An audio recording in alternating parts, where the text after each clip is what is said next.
İşğaldan azad olunan Ağdam rayonunun Sarcalı kəndinə və Xocalı rayonunun Ballıca kəndinə növbəti köç karvanı yola salındı. Bu mərhələdə Sarcalı kəndinə 34 ailə 141 nəfər, Ballıca kəndinə isə 21 ailə 83 nəfər qayıtdı. Qayıdan sakinlər Respublikanın müxtəlif yerlərində, əsasən yataqxanalarda, sanatoriya və inzibati binalarda müvəqqəti məskunlaşmış ailələrdir. Doğma yurda qayıdan sakinlər hər tərəfli dövlət qayğısına əhatə olunduqlarına görə Prezident İlham Əliyevə və birinci vitse-prezident Mehriban Əliyevaya təşəkkür etdilər. Onlar həmçinin Rəşadətdə Azərbaycan ordusuna minnətdarlıqlarını bildirib, şəhidlərimizə rəhmət dilədilər.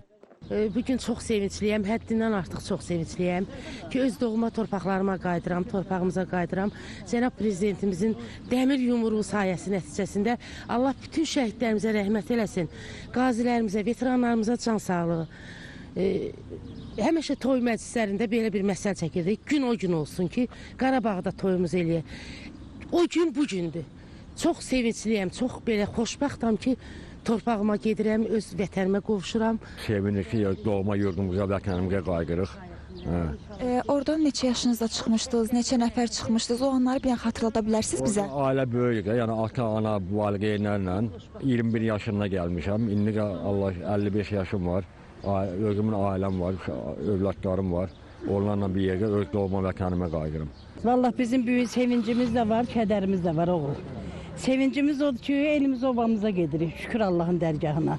Kədərimiz de odur ki, çoxlu şəhidlərimiz olubdur. Biz elə cavan gəlin idim ben oradan çıxanda, özüm də yaralanıb eləmişdim. Birinci müharibədə parmaklarım zadım kəsilmişdi. Birinci müharibədə. Oğlum yaralanmışdı, özüm yaralanmışdım.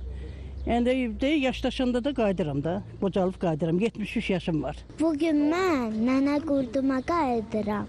Ailəmi çox sevirəm.